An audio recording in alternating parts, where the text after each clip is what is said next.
just a quick introduction. Thank you, obviously, for everyone for being here. My name's Sydney Wade. I'm the Senior Coordinator of Walking Events at the PMCF. It's a pleasure to be here with all of you for the second episode of Ignite Your Impact. These are 30-minute sessions that we are going to be running throughout the summer. But what we call the summer at the Princess Margaret is typically our signature event season. I, as well as the whole team at the Princess Margaret, want to thank you very much for joining us today. And we hope that all of you are looking forward to your upcoming events with us. As you guys know, the PMCF events are unique compared to other charitable fundraisers, as each have different associated fundraising minimums required to participate. The minimums that we have kind of add a bit of an extra element to the physical challenge that you were taking on when you register. The main reason that we're here is to support the Cancer Center and all the work that they're doing to change cancer outcomes for all of us, which is why we consider all of our signature events to be fundraising challenges first and athletic challenges second. And that's actually what inspired us to start this series. We understand that we ask a lot of you as participants in our events, and we want to help you in any way that we can.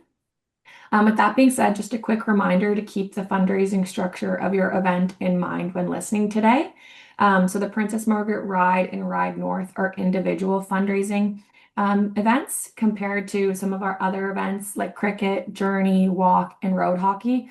They're all team-based fundraisers where people can pool their fundraising across their team. And so because of that, your fundraising approach and the page that you direct donors to might look a little different. So just something to keep in the back of your mind when you're thinking about how you're going to fundraise and the links that you're going to be sending out to people. With that being said, what we're going to go over today, you're going to hear from Ashni Ramsamy, who's our Senior Manager of the PMCF Cricket. She's going to go over how to be a successful fundraiser. And then I'm going to walk you through some templates that you can use and how to put this formula that she suggests to you actually to work. Our hope is that you'll take away some practical advice on how to fundraise to your highest potential, hence the name of these sessions, Ignite Your Impact. And then I think we'll have some time at the end for questions. And before I pass it over to Ashni, I just want to give her the warm welcome that she deserves. She built the Princess Margaret Cricket event from the ground up. Cricket is our newest event that we have, and it's first up in the calendar season. It took place actually last week on May 30th. Cricket was launched for the first time last year and is already Canada's largest street cricket fundraiser. In just its second year, they raised an incredible $1.3 million for cancer research at the Princess Margaret. Ashni is an expert fundraiser herself, being the top fundraiser on her cricket team and leading the event to new heights. So she's here to share a bit of her secret formula of how she was able to accomplish that. So with that, I'm going to pass it over to you, Ashni. Sure, Sid. So I see, Dennis, you have your hand up. I don't know if you have a question that you quickly want to ask, and then we could jump right back in. Oh, okay, Oh. his hand was up. That's It'll come okay. back to you. Sid, thank you for that warm welcome. I always say that I should shrink people that introduce me and keep them in my pocket so they could do the same introduction. That was really good. So thank you. You're far too kind. Sydney should tell you guys that she also played cricket with our team last weekend, and she was quite the star herself. So I know there's a few of us on the call, but quickly, with a show of hands, who here has looked at their fundraising page recently and thought, I should probably start fundraising? If that's you, don't worry. You're not alone. Every year we have participants who think they've left it to too late. And every year, some of those people still come back and they end up being one of our strongest fundraisers throughout our entire campaign. So if that's you, encouraging you to take a deep breath. You're not behind. What we've found is successful in fundraising really comes down to three simple things that I've called the fundraising formula. So we'll go through some things. The first will be to tell your story. Often people ask, what should they say when asking for donations? My answer is always the same, like share your why you're here, why did you sign up for a Princess Margaret event, why does this actually matter to you? Maybe cancer has impacted someone that you love, maybe you're participating in honor of somebody else, or whatever your reason may be. I always say share it. People connect with authenticity And they often don't need a perfect story, they just need your story. Secondly, we'll talk about the ask. So, identifying your network. And yes, I mean directly identify your network and not just through a social media post, but actually send that text, pick up the phone, make that call, send a little personalized WhatsApp message. And we'll go through how to identify your network. But I always say start with the top 10 people who you know will confidently give you that donation. This, I promise, works better than spending 3 hours trying to draft that perfect Instagram caption or LinkedIn post. People are much more likely to respond when they hear from a real person, such as yourself. And then, third, always lead with the impact. So instead of focusing on what you're asking for, focus on what their donation makes possible. Because someone who donates to PMCF, they're not just supporting an event, they're really helping fuel the world-class leading research done here at the Cancer Center. They're helping families, they're really creating and helping hope. And I think Sydney and I would agree that that's something pretty powerful to be a part of. So now that I kind of gave you a brief of what we're going to go through, let's get right into it. So Sid, next slide. Thank you. Let's make it personal. People give to people, not pages. So one thing that I've learned over the year in fundraising is that people don't donate because your fundraising page looks nice. They donate because you're the one that's asking for it. Think about the last time you made a donation. And the chances were it wasn't because you just stumbled across a page and said, oh, this is cool, I'm going to donate to that. You donated because somebody you knew asked you to donate. They asked for your support. It could have been a friend, a family member, a colleague, but you want to make sure that you're reaching out to the people who will really resonate with you and your story. So the same thing applies. I said this before, but like instead of sending a generic message that says, hey, please donate to my fundraiser, try making it a little bit personal. Tell them why you're participating, tell them who you're playing or participating for, tell them what their support really means to you. All those small personal touches really makes a huge difference. And we're all in this age of like quick, like we all want immediacy. So don't worry about making it a lengthy thing. Just make it very genuine and make it easy, simple to digest, and you'll see that that's already incredibly powerful. Something that I've added in there is a quick win. So if you do only 3 things today to get your fundraising started, add a quick photo to your personal page, share your personal story, and then send 5 individual messages. I think those enough will you'll see significant increase in your fundraising already jump. So now that you've made it personal, we can talk about making sure people actually see what you're doing. So Sid, next one. Slide, sorry. This one? Did it flip? Yes. Okay, perfect. So you're gonna ask and ask again, and I don't want anyone to feel discouraged after having asked, having sent the same text message 14 million times. Ask again. They're seeing it, they probably want to support you, but they just haven't gotten around to it. So how I would frame that is, hey, I'm X amount of dollars away from hitting my fundraising goal. Hey, only X amount of dollars away from this. Please help me if you can. Things like that. So this might be the most powerful tip that I share today. It's that don't take a no donation as a no. Just use it as a constant reminder. Rephrase what you're working towards and don't be afraid to follow up. I know that's kind of uncomfortable for a lot of people, and you don't want to make anybody feel like you're bothering them, but most people don't ignore fundraising requests because they don't care. It's because they've literally forgotten or they haven't gotten around to it. Sorry. So the first ask, then ask again with a follow-up, and then, hey, a gentle reminder. And I think that's how you're going to see a lot of the donations start coming in, especially coming down to the end. Even timestamp it. Hey, I'm participating in the ride this weekend. I'm only X amount of dollars away from my hitting my fundraising goal. I hope you don't mind. If you have the time, please donate here. And then just provide them with the link so it becomes very accessible. One thing that we've done at the Princess Margaret that we started on Cricut and I tested it was we've integrated Apple Pay into our donation flow. So it's simple as if they have Apple Pay set up onto their phone, they could just hit Apple Pay and it populates everything for them, making that donation transaction very easy. Also, have a conversation. Don't be afraid to pick up that phone and give them a call if you don't see them replying to your text messages. Send out a broad message on LinkedIn. People love to engage with LinkedIn posts and they're going to send you words of encouragement. And it's really nice once you see those messages coming in, it remotivates you to keep continuing to ask for that one donation. Which brings me to the final point. And this is the one that I think really helps drive the narration of asking for a donation. And it's really focused on impact and not the fundraising minimum.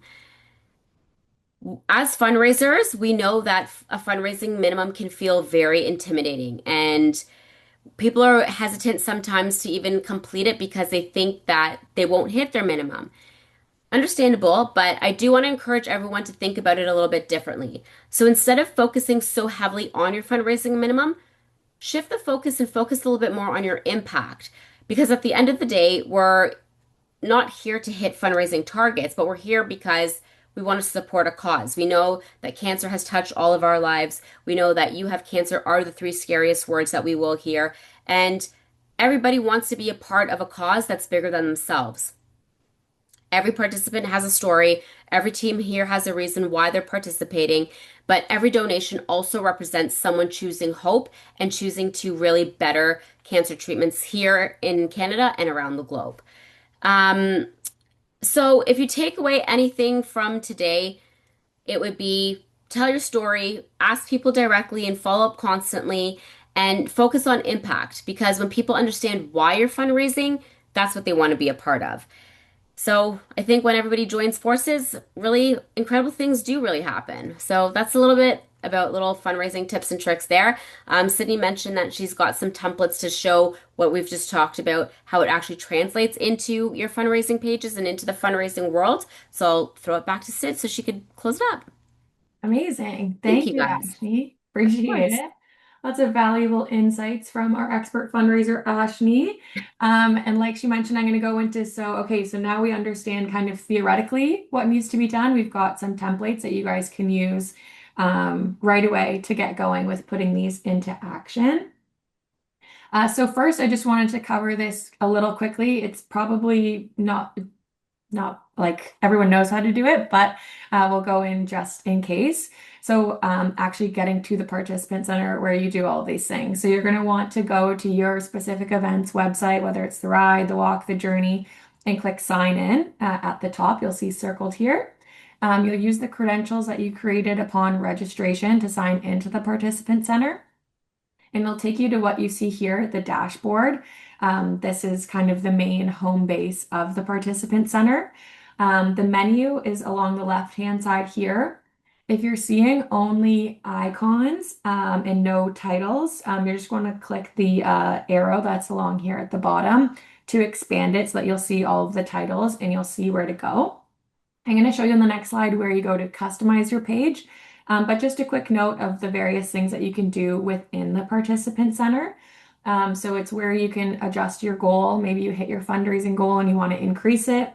That's one of the things you can do in here. We have templated emails for you guys to use to easily reach out to your donors. These are your first email soliciting donations, follow-up emails, thank you emails, impact emails. It's all in there for you under the send email tabs. If you've been participating for years and you have information from past events like who donated to you or your write-ups that you had in there, those can all be found in the participant center. But specifically where we go to edit and customize your fundraising page is on the My page that you'll see here. Two most important things that you'll do in here is edit your write-up where it says My Story. This is where you're going to want to put your why. Like Ashley said, and you'll hear it from us a million times, including your why is the most important thing you can do. Your story is your strongest fundraising tool. Donors are motivated by their relationship with you, so they want to understand why you're taking on this fundraising and athletic challenge. So we actually find that participants who customize their fundraising page raise 33% more than those who just use the generic template that's in there already for you. So very important that you go in there and do that. You can add multiple photos, even YouTube links to videos that if you want people to see in the images section and in the My Story is where you'll add your write-up. You can also edit your fundraising goal in here as well. If you ever have any questions, you can always reach out to your event specific kind of coordinators like myself for the walk, Ashley for cricket, and we can help you through it. But that's how you go and include your why within the participant center. And then what I thought might be helpful for you guys, once you have your why on your fundraising page, you might want to include some cancer statistics either in your fundraising page or when you're reaching out to people either directly, like the impact messaging Ashley was saying, whether you're putting it in a social media post or reaching out directly to people. So I put up a couple kind of hard hitting ones that you'll see up on the screen that you guys are welcome to use. We'd be happy to share this information with you guys after the call. We can email these over to you if you want to just copy and paste them. But I'll go ahead and read them here. So the first being cancer is the leading cause of death in Canada. Millennials are being diagnosed at the fastest rate. 2 in 5 Canadians will be diagnosed with cancer in their lifetime. And by the time the day is through, another 231 Canadians will die from cancer.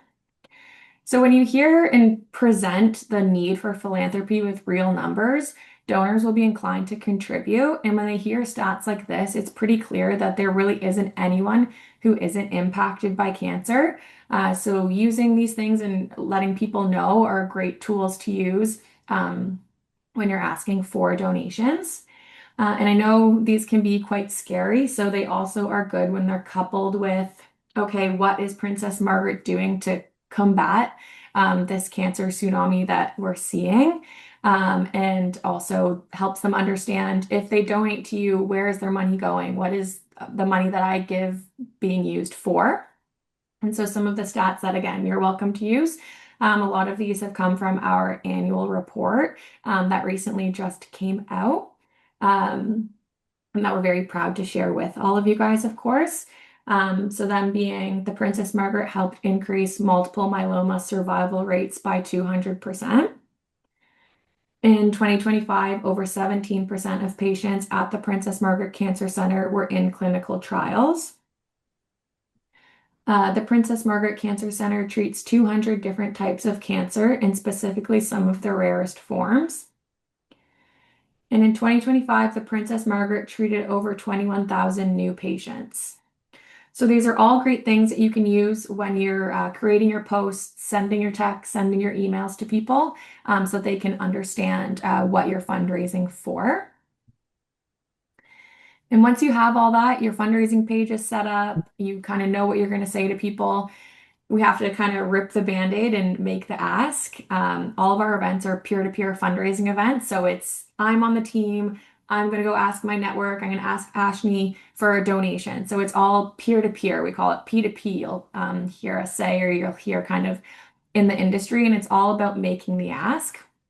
So up here, we have an example of how that's done. It's kind of a 4-part method where you acknowledge the person. You'll see here in the second line, it's that impact messaging that we started with cancer being the leading cause of death in Canada. 2 in 5 Canadians will be diagnosed with cancer. And then they make it personal. You say, it really hit home since, for example, my dad lost his battle to cancer several years ago. And that's why I'm participating. And here it says the walk, but all of these are translated to whatever event you might be participating in. This is why I'm riding, I'm playing cricket, all those sorts of things. Gives them a little bit of information about the walk. It's 21-kilometer walk in September, or maybe it's your 200-kilometer bike ride from Toronto to Niagara, whatever it might be. And at the end, will you help by donating to my campaign? So there's that 4-part method. 1, the opening statement. 2, this is why I'm participating. 3, this is what I'm participating in. And 4, making the ask.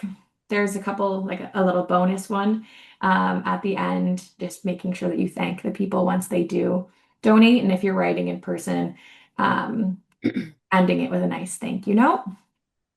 And making the ask can sometimes be the hardest part of the whole process. There's many ways to also, when you're sending this ask, how to send it. So of course, through emails, through the participant center, I find a lot of success through social media, posting on LinkedIn, Facebook, Instagram. When you do, I would recommend using high quality photos attached to this as well, which maybe you have if you participated in the events, but you can also find it on the PMCF gallery on each of the events websites. A very direct way to donors that we find is through texting. So what I've done in the past is taking my fundraising page and dropping it in a group chat with a little note as to why I'm participating in the event and sending it to people directly over text. Of course, there's the age-old classic of asking people face to face, of just making the ask, bringing it up in conversation.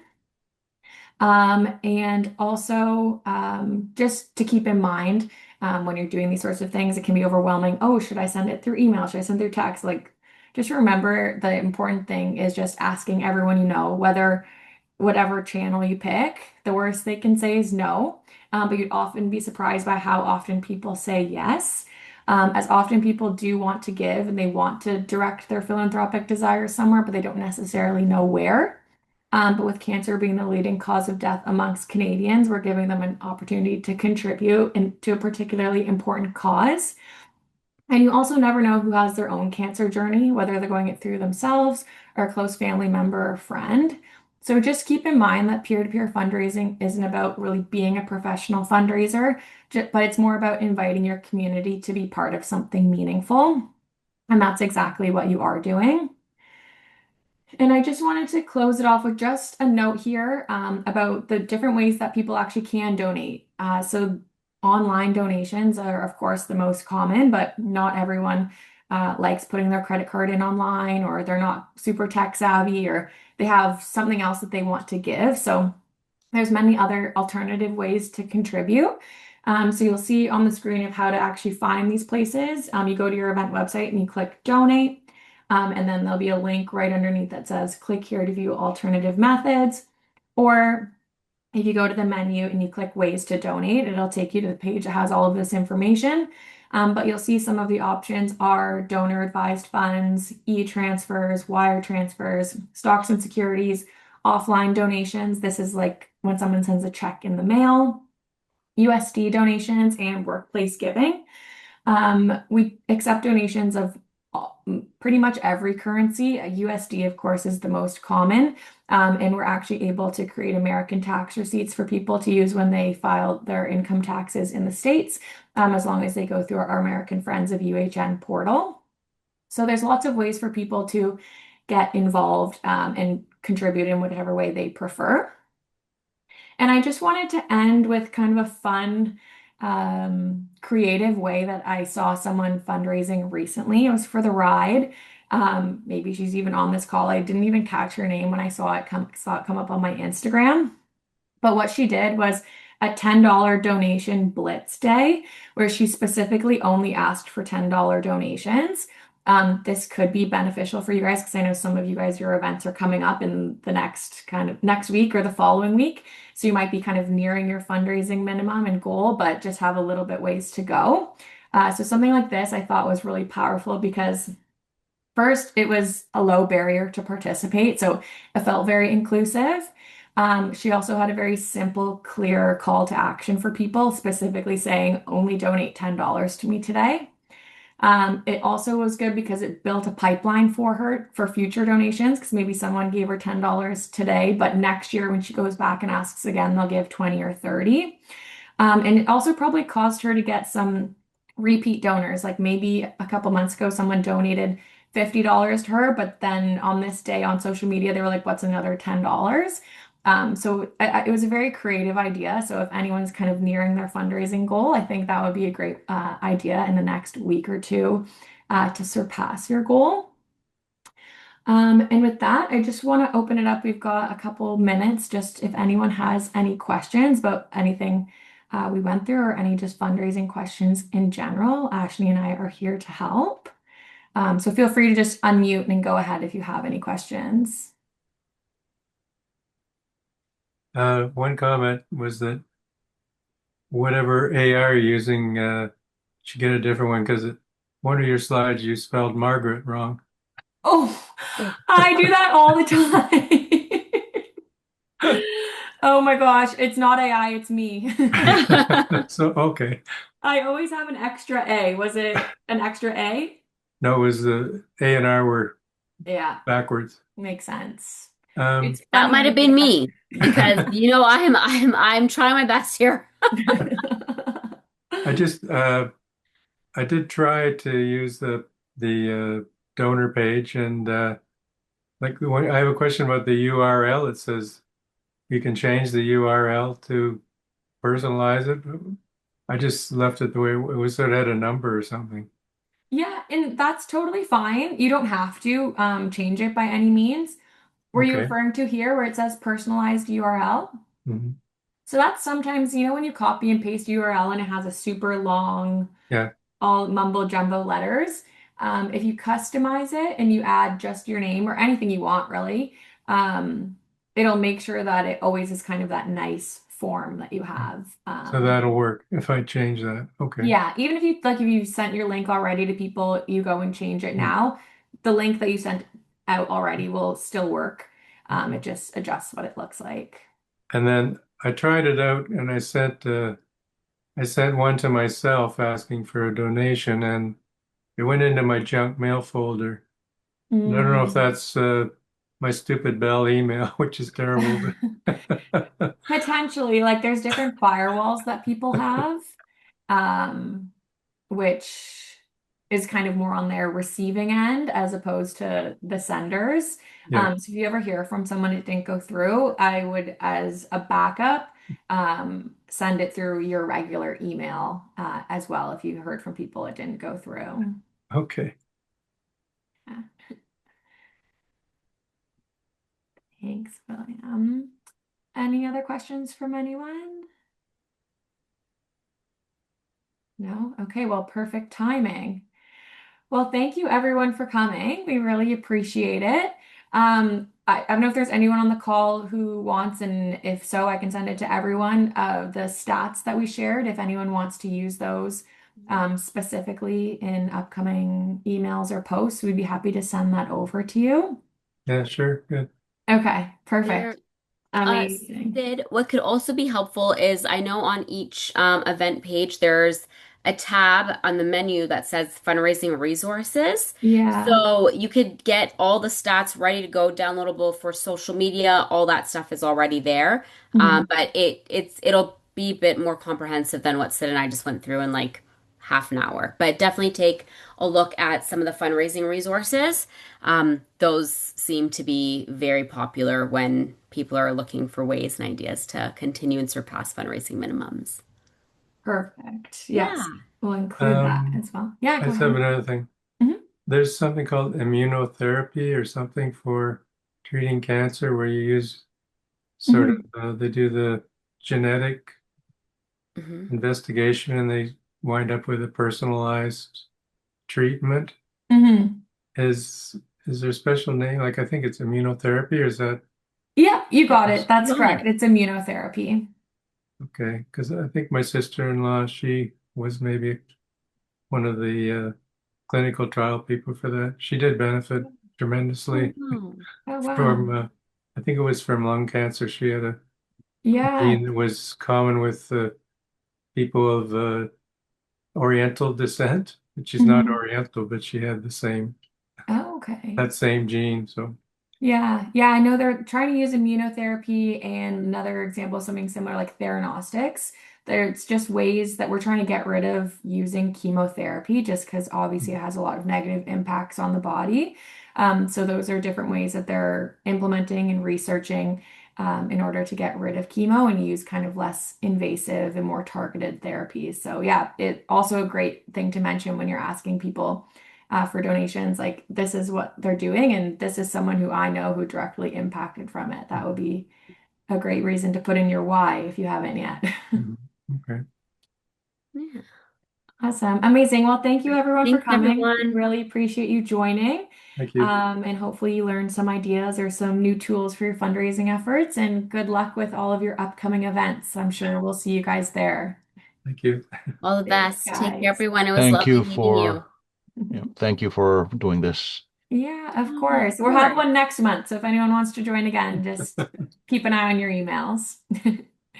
Thanks Hi, very much, Marcella Sid. Lynn. Hi, how are you? Thanks so Good. much. Nice to meet you, Ashley. Thank you for Nice to your meet you as time. well. Of course. Anytime. Thanks, guys. Okay, See have a great ya. night. Bye, Bye. you as well. Bye. Bye.